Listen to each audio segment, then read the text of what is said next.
Hello. It's been a good few months for murder. Really quite terrific. No, not actually very good for those who committed them, and we need hardly say that those who were the subject of those murders have nothing good to say about them. They can't, they're dead. But they have a kind of a theme running through it. Let's see what that is.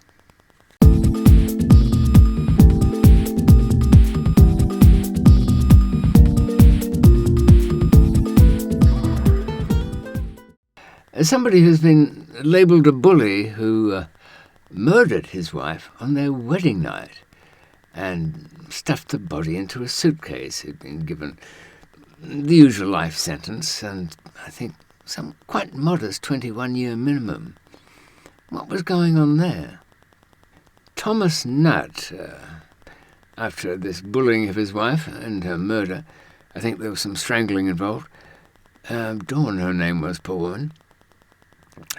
She was, I think, it was her leg broken as he stuffed her into a suitcase, then dragged her down to some field, took her out of the suitcase and let her roll down the hill. Now, as murders go, this is not going to end well for the murderer. Lots of, throwing the body into a field. What happened to all the thoughtfulness? But he wasn't very thoughtful. But he did think to use a suitcase, though she didn't fit. And he was not alone in thinking of suitcases. In a week where two murderers, all, relatively young, in their 30s, were convicted of killing older people over money, they were sentenced to extraordinarily about the same term. I don't mean the life, it's the minimum that counts, how long they'll have to serve before having to produce themselves in front of a parole board and explain why they're such a wreck they can't possibly do anybody any harm. Well, the minimum term there was 34 years, and in the UK that is really a sign that it was a badish murder. The worst? Not really. There are whole life tariffs, but you hear 34 years. It's not a pretty sight. In this case, Gemma Mitchell, who was a dissectionist by trade, killed her friend, an older woman. I think she was 67, of Chinese extraction.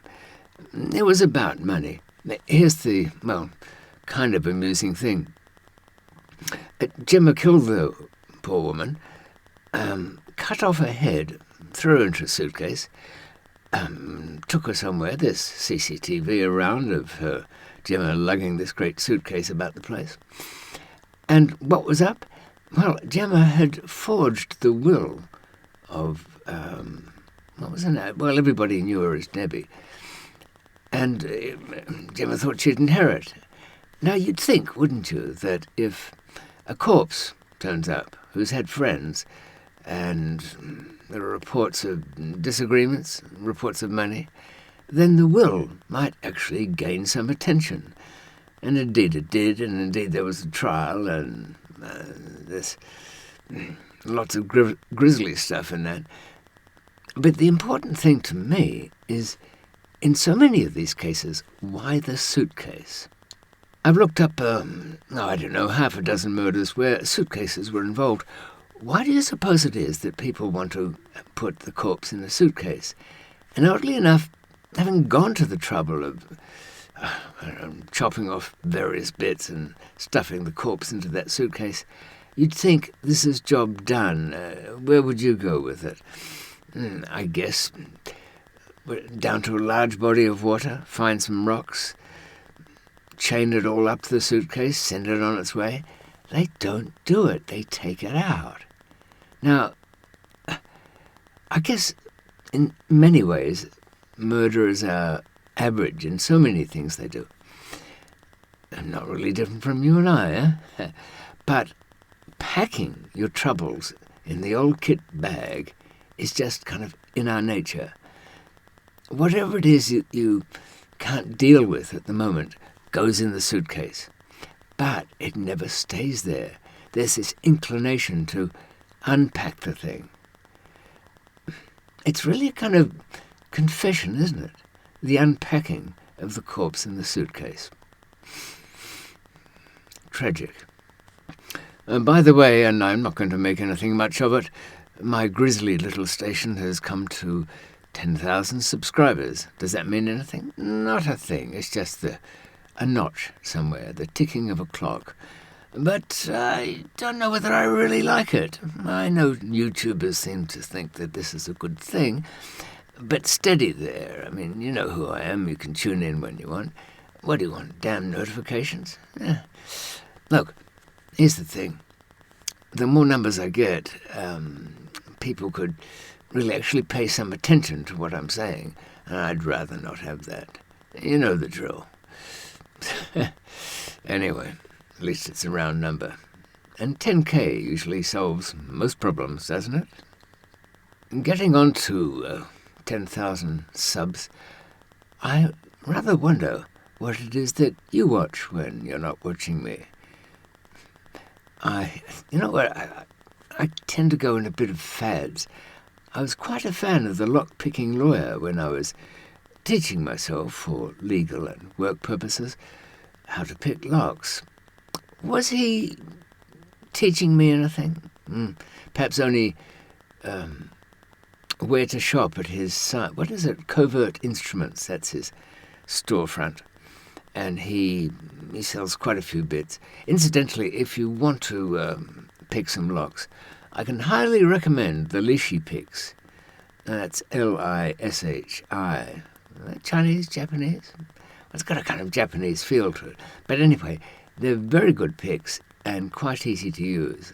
Little levers that go in and raise the pins and put just the right amount of pressure to click them on their way to turning.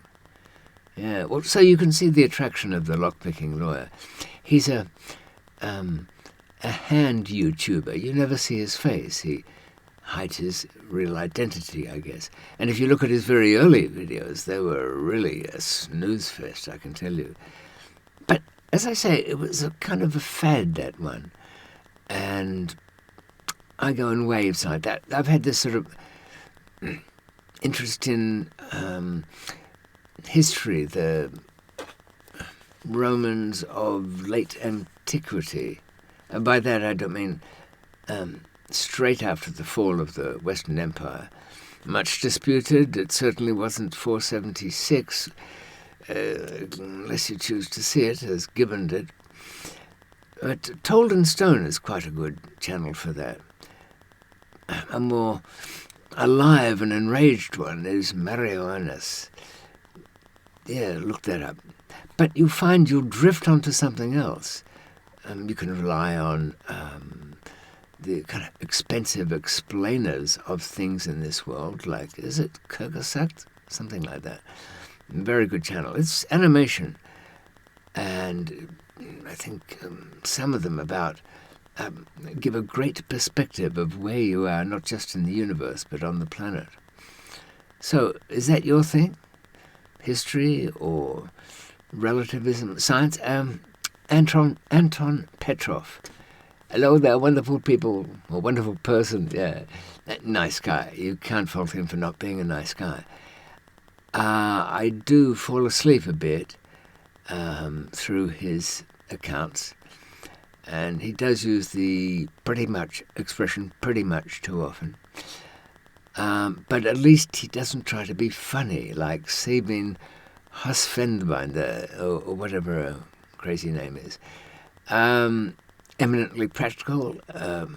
It's, what is it? Science without the gobbledygook. I wish he hadn't called it that. I don't like to use that G word ever, and anybody who does almost certainly will give you quite a good scoopful of gobbledygook.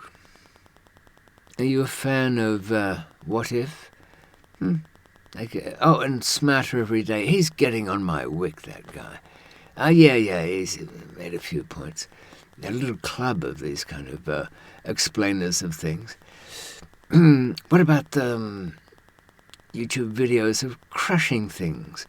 Or what's really popular, supposedly, workers doing their job very well. The idea is, well, you hardly ever see it, so why not tune in and watch somebody paving a courtyard with expert flips and slooshes?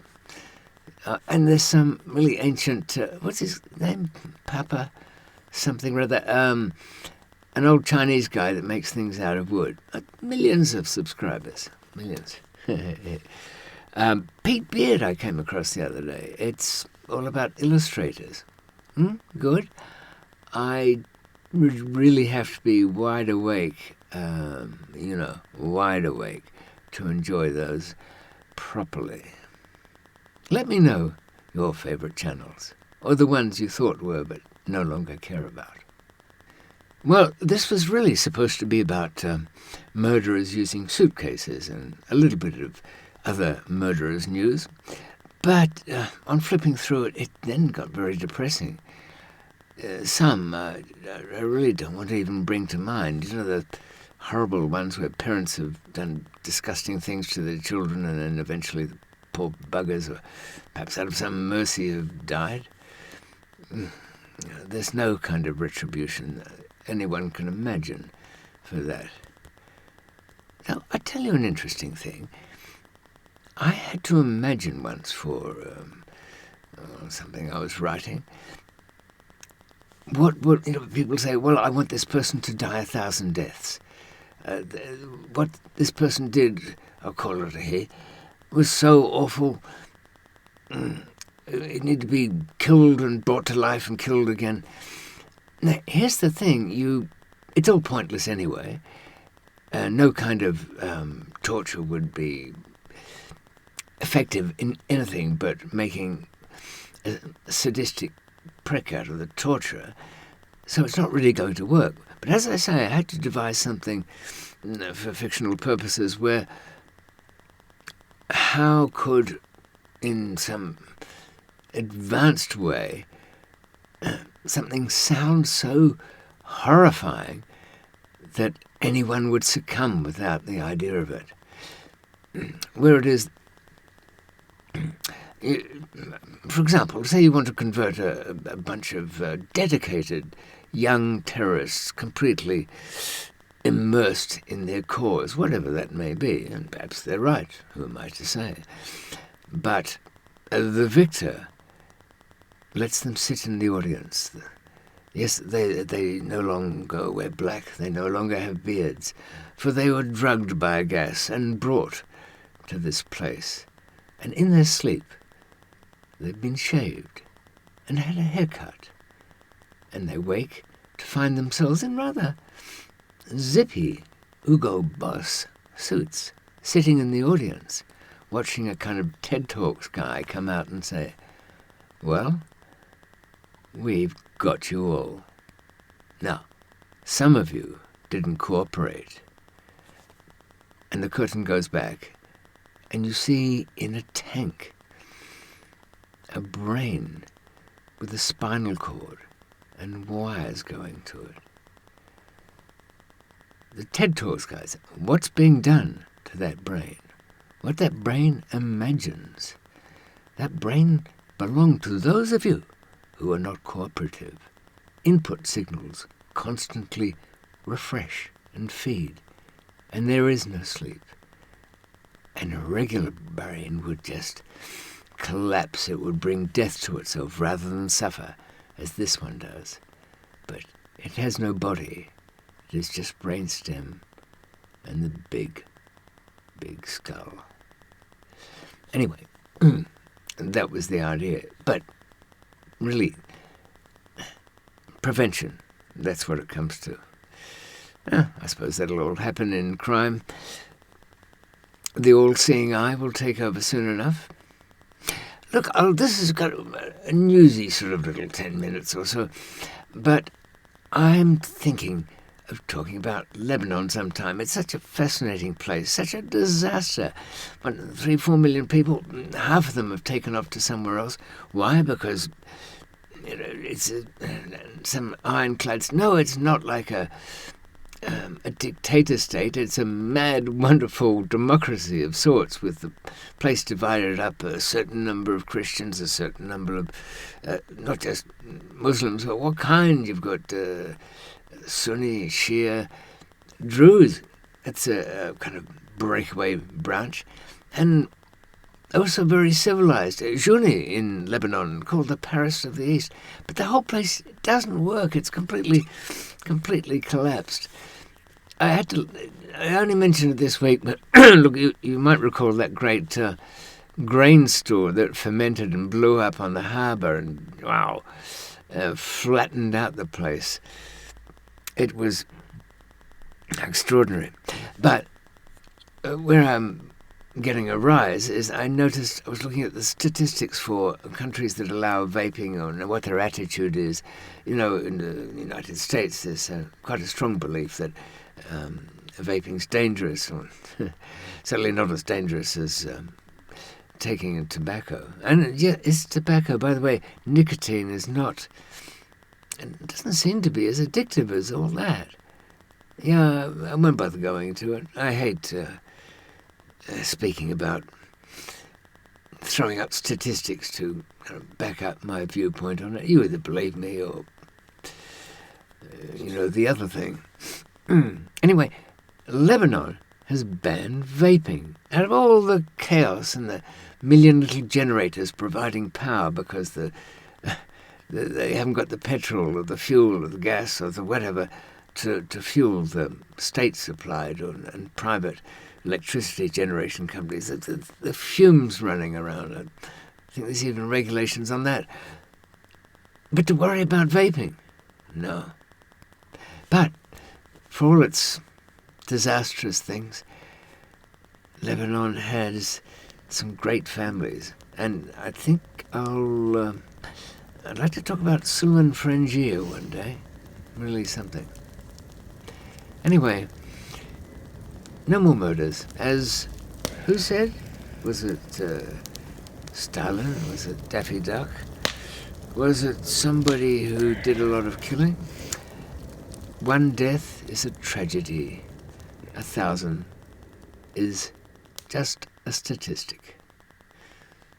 Good night.